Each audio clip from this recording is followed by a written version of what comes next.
Baik, kita mulai. Hari ini kita membahas tentang konfigurasi sistem operasi jaringan di mata kuliah Jarkom, itu di chapter ketiga. Nah, di sini kita akan bahas tentang apa itu Cisco IOS, kemudian ada metode akses serta metode mode operasi. Yang pertama ini Cisco IOS. Nah, Cisco IOS itu dia kayak semacam OS ya, kayak semacam sistem operasi. Nah, cuman dipakainya di dalam sebuah jaringan. Nah, biasanya di setiap komputer itu dia memerlukan sebuah sistem operasi yang fungsinya itu apa namanya? Untuk mengintegrasikan ya antara hardware dan juga software ataupun untuk menjalankan aplikasi di komputer tersebut. Nah, termasuk juga untuk jaringan. Nah, perangkat jaringan biasanya dia berbasis yang berbasis komputer itu biasanya ada switch, router, access point dan juga firewall. Nah, perangkat jaringan itu biasanya dia pakai OS yang disebut juga dengan operasi jaringan atau sistem operasi jaringan. Nah, sistem operasi jaringan ini memungkinkan setiap hardware itu berfungsi menyediakan interface gitu ya, menyediakan tampilan bagi user untuk saling berinteraksi. Nah, di sini ada yang namanya kernel, shell, sama hardware. Nah, kernel ini itu bagian dari OS-nya, bagian dari sistem operasi jaringan yang berinteraksi langsung dengan hardware. Nah, sedangkan si shell ini, dia bagian yang berinteraksi dengan aplikasi yang diinstal nantinya, atau berinteraksi dengan user yang ada interface-nya. Biasanya nanti komunikasinya itu bisa pakai command, ataupun namanya itu command line interface atau CLI, atau menggunakan graphic user interface atau GUI.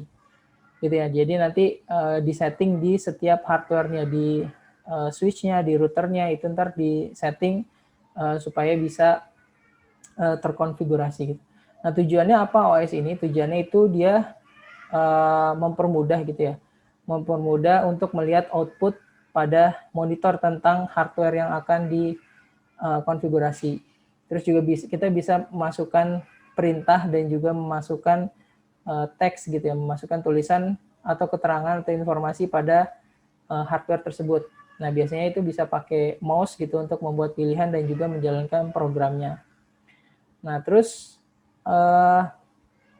ya dengan menggunakan CLI atau command line form itu nanti kita bisa konfigurasinya itu bisa pakai mouse, juga bisa menggunakan ya pakai keyboard gitu, kayak misalkan kita main di command form gitu ya. Nah, terus kemudian ketika mau mengkonfigurasi, nah itu cara mengakses metodenya itu ada 3 macam. Ada yang pakai konsol, terus juga ada yang pakai SSH atau secure shell, ada juga yang pakai telnet. Nah, mungkin kalian udah pernah ataupun udah ya sering gitu melakukan konfigurasi jaringan. Jadi kalau pakai konsol itu dia biasanya kayak model port gitu ya, port management fisik yang menyediakan akses istilahnya on off band ke perangkat Cisco biasanya. Nah, akses out of band itu dia nanti mengacu pada akses melalui jalur atau saluran pengelolaan khusus yang biasanya bisa digunakan untuk apa namanya konfigurasi hardware. Nah, keuntungan menggunakan konsol yang dikonfigurasi itu dia ya kayak lebih mudah gitu. Jadi kita cukup melakukan konfigurasi awal ketika mau setting jaringan. Nah, saat melakukan konfigurasi tersebut, komputer yang connect ke software atau ke hardware-nya, ada software-nya, dia akan apa namanya mengatur switch atau router yang dapat disambungkan dengan komputer yang dimaksud. Ini ya contohnya ya, di sini ada yang pakai telnet, terus ada juga yang pakai shell, ini SSH ini pakai putih, ada juga pakai teraterm, ini pakai telnet, ada juga yang ini pakai konsol.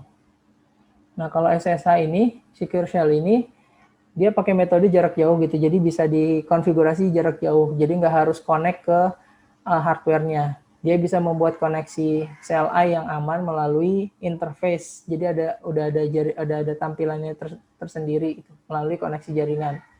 Nah, ini beda sama konsol ya, beda sama konsol. Kalau koneksi SSH itu dia perlu connect internet dulu. Jadi harus ada jaringan internet yang terhubung di komputer tersebut. pada saat kita men-setting interface alamatnya ataupun interface device-nya. Nah, SSI ini adalah metode yang biasanya direkomendasikan untuk manajemen jarak jauh karena dia menyediakan koneksi yang aman. SSI juga menyediakan autentifikasi password, gitu, bisa bikin password ataupun dan juga terenkripsi, dan juga pengaturan pengangkutan data per sesinya. Nah, dengan adanya tingkat keamanan tersebut, maka ya SSI ini yang paling diprioritaskan untuk direkomendasikan digunakan. Nah, terus yang terakhir itu ada yang namanya Telnet. Nah, Telnet ini dia metode yang kurang aman dia untuk membangun sesi CLI dari jarak jauh. Nah, terus nggak seperti SSI juga, Telnet itu nggak punya koneksi yang terenkripsi dan juga terenkripsi dan juga password, gitu ya. Dia nggak ada keamanannya. Jadi dia hanya sekedar settingan melalui teks-teks aja gitu, nggak ada konfigurasi keamanannya. Nah, terus kemudian mode operasi. Jadi ketika kita mau mengkonfigurasi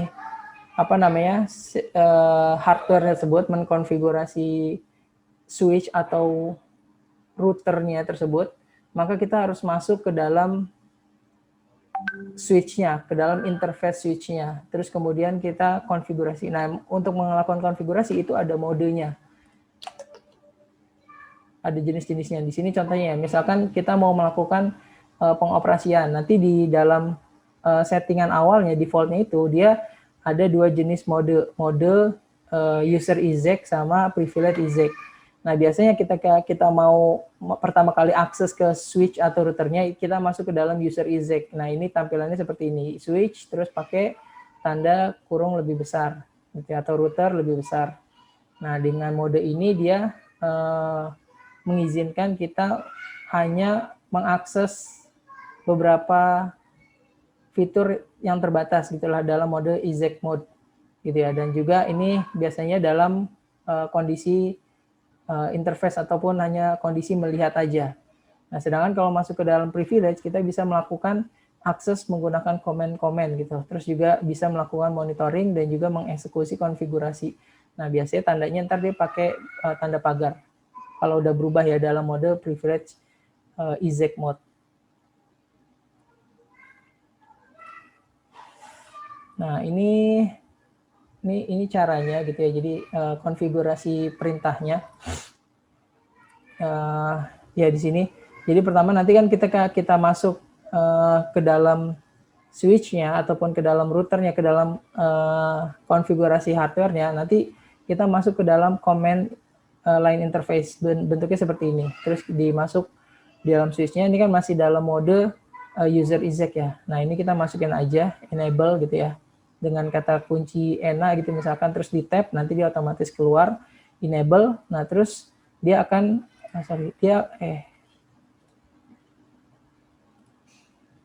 dia akan pindah ke dalam privilege mode. Nah, ini kalau udah tanda pagar itu dia privilege mode. Nah, terus kita masukkan lagi konfigurasi terminal. Nah, itu ntar kita udah masuk lebih ke dalamnya lagi untuk melakukan konfigurasi-konfigurasi yang lain. Nah, contohnya di sini untuk mengkonfigurasi perangkatnya itu, kita dari tadi user exec global masuk ke dalam mode privilege dan masuk ke dalam mode konfigurasi terminal. Nah, terus kemudian kita setting line konfigurasi modenya. Ini digunakan untuk mengkonfigurasi akses konsol SSH ataupun model yang lain. Terus interface konfigurasi mode ini juga digunakan untuk mengkonfigurasi port switch dan juga interface jaringan router. Jadi ya settingannya tampilannya seperti ini. Kemudian saat menggunakan CLI, mode ini dikenal oleh command line from ya. Ya sama ya, jadi modelnya ini model command line. Jadi promnya itu ya kayak kita pakai kayak pakai command from kayak gitu. Jadi kita masukin semua di dalamnya. Nah, ini tadi settingan-settingannya. Nanti di bawahnya ketika sudah konfigur terminal, terus ada line console 0, ini artinya ketika untuk pindah dari mode konfigurasi, kita masuk ke sub mode konfigurasi global ke mode satu step di atasnya, atau di dalam hierarki modenya kita masuk lebih dalam lagi. Jadi ya tingkatannya kita mau setting lebih dalamnya lagi gitu. Kalau kita udah masuk ke line konsol, nanti kita bisa konfigurasi lebih detail lagi di sana. Nah, kalau mau keluar kita ketik exit. Kemudian kalau mau masuk naik lagi ke mode privilege-nya pakai N. Nanti dia naik ke level yang atasnya privilege. Gitu, ini untuk konfigurasi awal. Nah, terus kemudian struktur dasar konfigurasinya. Nah, ini modelnya seperti ini ya. Antar ada dua model, ada yang namanya keyword, ada yang namanya argumen. Nah, di sini keyword itu jadi kayak misalkan kata kunci yang udah dipakai. Jadi contohnya misalkan parameternya. Jadi kan strukturnya kayak gini. Jadi yang depannya itu namanya prom ya. Switch ini kondisinya kita lagi mengakses atau mengkonfigurasi sebuah switch. Terus kemudian di sebelah switch nanti kita mau ngapain nih misalkan. Nanti kata kuncinya atau komennya itu ada yang show, ada yang ping gitu, ada banyak jenis-jenis komennya. Nah, itu namanya komen gitu ya yang selanjutnya. Terus kemudian pakai spasi. Jadi habis komen ataupun keyword itu pakai spasi, kemudian masukin argumennya. Nah, argumennya ngapain? Kita misalkan mau show IP protokol.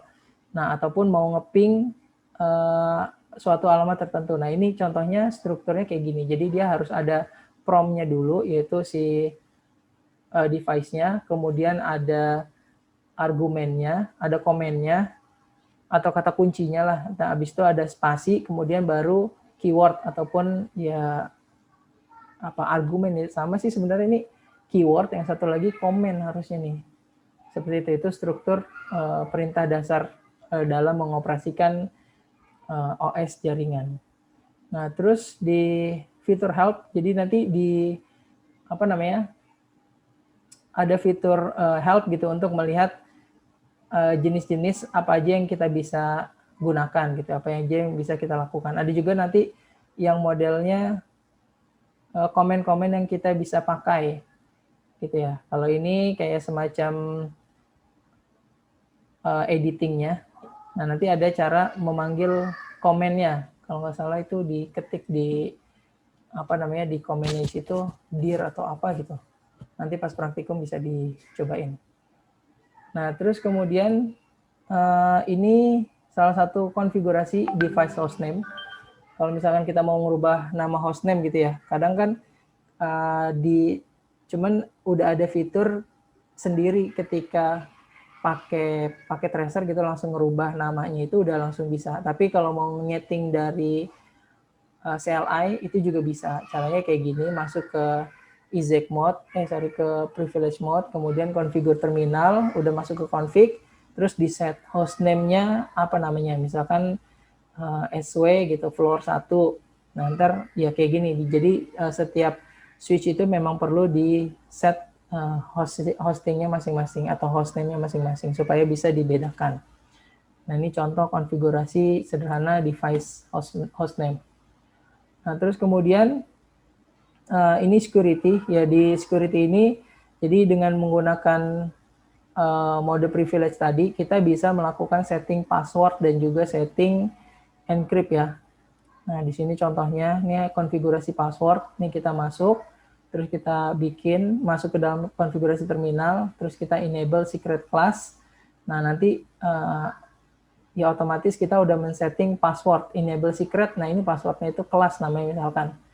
Nanti kita exit, terus kita keluar, terus kemudian nanti dia ada otomatis ketika sudah di-enable secretnya, nanti dia minta password yang tadi kita masukkan.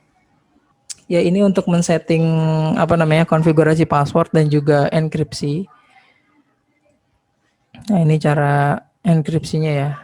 Nanti dimasukkan line config 0 dan seterusnya. Ya, nanti bisa dicoba di di praktikum.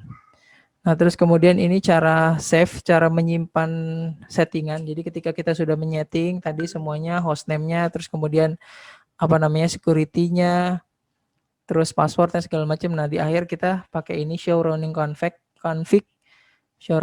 untuk mensimpan settingannya. Nah, ini kalau pakai show running config yang atas ini dia tersimpannya di dalam RAM gitu ya.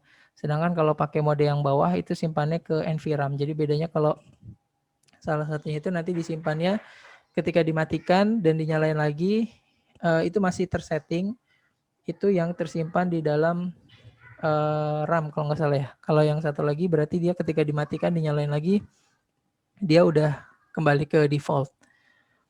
Nah, terus kemudian ini skema IP. Nah, ini skema IP itu ya dalam apa namanya melakukan settingan pengalamatan.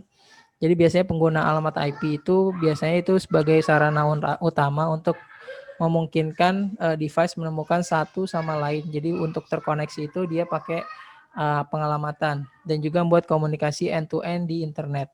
Nah, setiap device pada jaringan harus dikonfigurasi alamat IP-nya. Struktur alamat IP biasanya masih menggunakan format IPv4 ini ya. Ini masih settingan IPv4 atau yang disebut juga dengan notasi desimal bertitik dan diwakili oleh 4 angka desimal antara 0 dan 255. Alamat IPv4 ditugaskan ke setiap device yang terhubung ke jaringan untuk dicek. Dengan alamat IPv4, subnet mask itu juga diperlukan tuh yang bawahnya. Jadi subnet mask ini adalah tipe khusus dari alamat IPv4. Nah, ditambahkan dengan alamat IPv4, subnet mask menentukan subnet tertentu dari perangkat yang menjadi anggota ataupun yang terkoneksi. Nah, contoh misalkan pada alamat IPv4 nih yang ada sekarang 192.168.110, subnet masknya 255, 255, 2550 dan gateway defaultnya 192.168.111 yang ditugaskan ke host.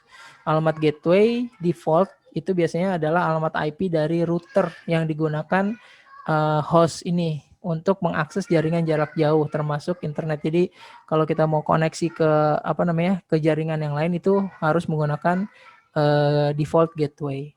Alamat IP itu bisa diberikan ke port fisik dan juga interface virtual pada sebuah device. Nah, interface virtual berarti yaitu hanya sebuah virtual gitu ya.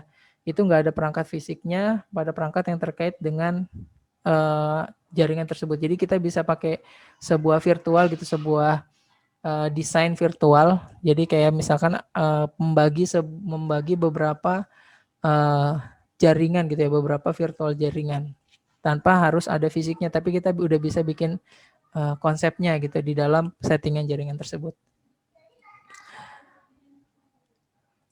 Baik, kira-kira itu materi hari ini. Jika ada pertanyaan, silakan ditanyakan. Kalau nggak ada, mungkin cukup sekian. Terima kasih.